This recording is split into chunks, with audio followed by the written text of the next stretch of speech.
By thy words thou shalt be justified, and by thy words thou shalt be condemned.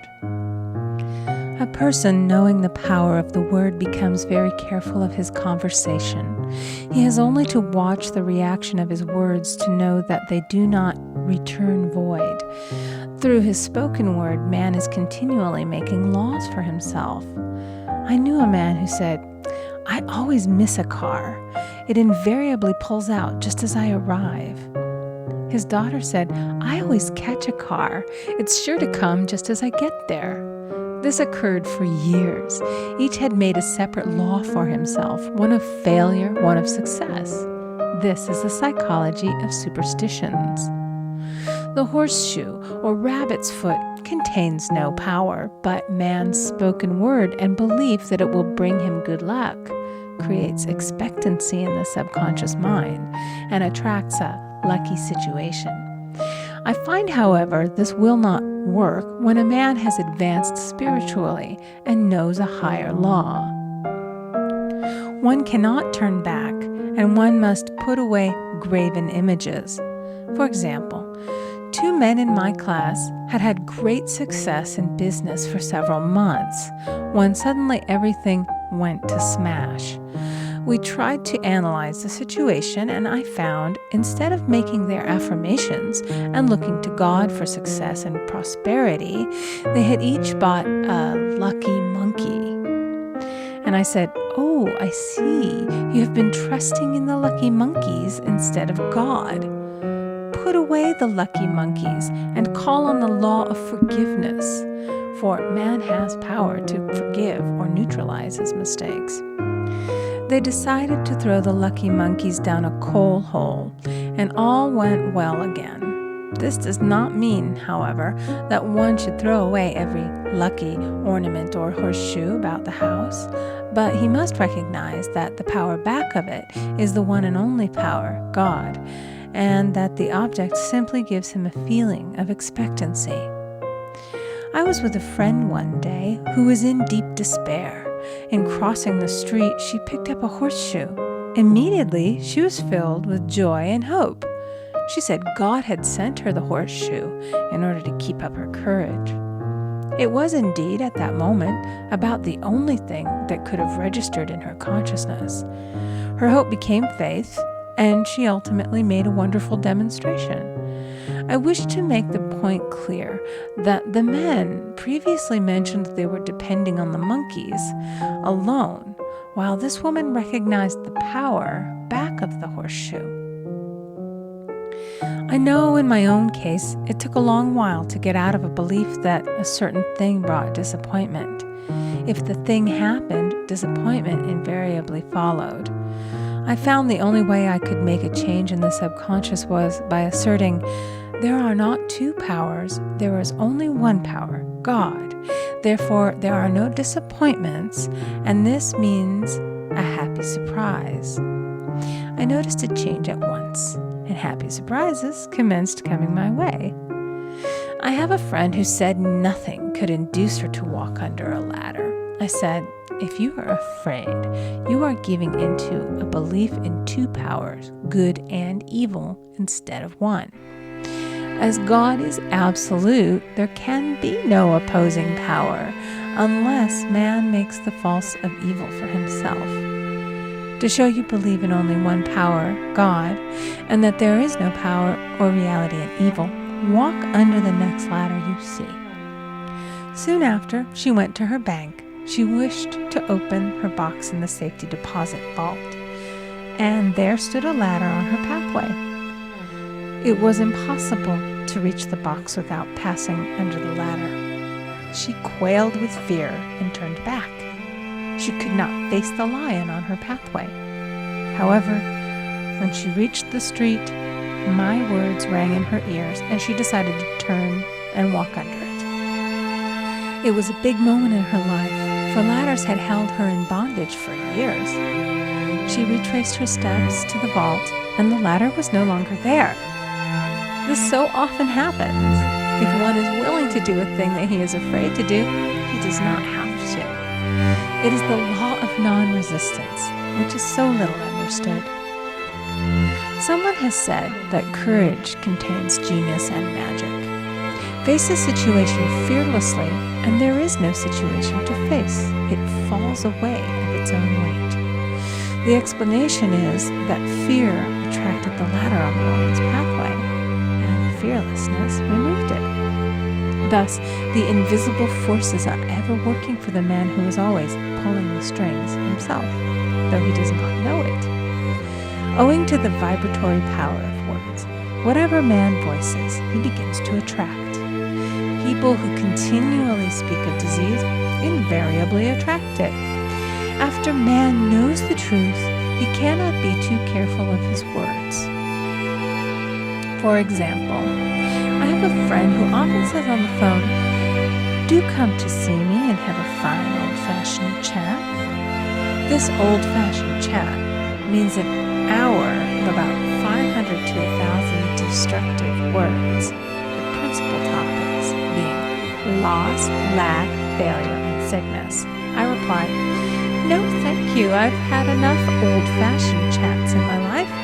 They are too expensive, but I will be glad to have a new-fashioned chat and talk about what we want, not what we don't want."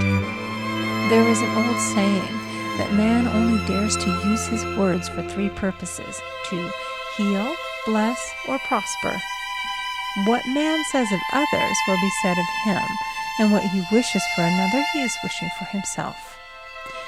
Curses like chickens come home to roost. If a man wishes someone bad luck, he is sure to attract bad luck himself. If he wishes to aid someone to success, he is wishing and aiding himself to success. The body may be renewed and transformed through the spoken word and clear vision, and disease be completely wiped out of the consciousness.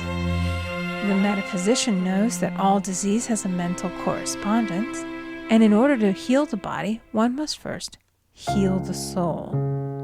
The soul is the subconscious mind, and it must be saved from wrong thinking. In the 23rd Psalm we read, "He restoreth my soul." This means that the subconscious mind or soul must be restored with the right ideas, and the mystical marriage is the marriage of the soul and the spirit, or the subconscious and superconscious mind. They must be one. When the subconscious is flooded with the perfect ideas of the superconscious, God and man are one. I and the Father are one. That is, he is one with the realm of perfect ideas. He is the man made in God's likeness and image, imagination, and is given power and dominion over all created things, his mind, body, and affairs. It is safe to say that all sickness and unhappiness come from the violation of the law of love. A new commandment I give unto you, love one another. And in the game of life, love or goodwill takes every trick. For example, a woman I know had, for years, an appearance of a terrible skin disease. The doctors told her it was incurable and she was in despair. She was on the stage and she feared she would soon have to give up her profession, and she had no other means of support. She, however, procured a good engagement and on the opening night made a great hit. She received flattering notices from the critics and was joyful and elated. The next day she received a notice of dismissal. A man in the cast had been jealous of her success and had caused her to be sent away. She felt hatred and resentment taking complete possession of her, and she cried out, "Oh God, don't let me hate that man." That night she worked for hours in the silence. She said, "I soon came into a very deep silence. I seemed to be at peace with myself, with the man, and with the whole world. I continued this for 2 following nights, and on the 3rd day, I found I was healed completely of the skin disease." In asking for love or goodwill, she had fulfilled the law, for love is the fulfilling of the law, and the disease which came from the subconscious resentment, was wiped out. Continual criticism produces rheumatism, as critical, inharmonious thoughts cause unnatural deposits in the blood which settle in the joints. False growths are caused by jealousy, hatred, unforgiveness, fear, etc. Every disease is caused by a mind not at ease. I said once in my class, there is no use asking anyone, "What's the matter with you?" We might as well just say, "Who's the matter with you?" Unforgiveness is the most prolific cause of disease. It will harden arteries or liver and affect the eyesight. In its train are endless ills. I called on a woman one day who said she was ill from having eaten a poisoned oyster. I replied, "Oh no, the oyster was harmless. You poisoned the oyster. What's the matter with you?" She answered, "Oh, about 19 people." She had quarreled with 19 people and had become so inharmonious that she attracted the wrong oyster. Any inharmony on the external indicates there is mental inharmony. As the within, so the without. Man's only enemies are within himself, and a man's foes shall be they of his own household. Personality is one of the last enemies to be overcome, as this planet is taking its initiation in love. It was Christ's message, peace on earth, goodwill toward man. The enlightened man, therefore, endeavors to perfect himself upon his neighbor. His work is within himself, to send out goodwill and blessings to every man, and the marvelous thing is that if one blesses a man, he has no power to harm him. For example, a man came to me asking him to treat for success in business. He was selling machinery, and a rival appeared on the scene with what he proclaimed was a better machine, and my friend feared defeat. I said, first of all, we must wipe out all fear and know that God protects your interests, and that the divine idea must come out of the situation. That is, the right machine will be sold by the right man to the right man. And I added, don't hold one critical thought toward that man. Bless him all day and be willing not to sell your machine if it isn't the divine idea. So he went to the meeting, fearless and non-resistant, and blessing the other man. He said the outcome was very remarkable.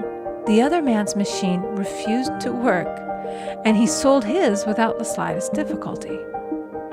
But I say unto you, love your enemies, bless them that curse you, do good to them that hate you, and pray for them which spitefully use you and persecute you. Goodwill produces a great aura of protection about the one who sends it, and no weapon that is formed against him shall prosper. In other words, love and goodwill destroy the enemies within oneself. Therefore, one has no enemies on the external.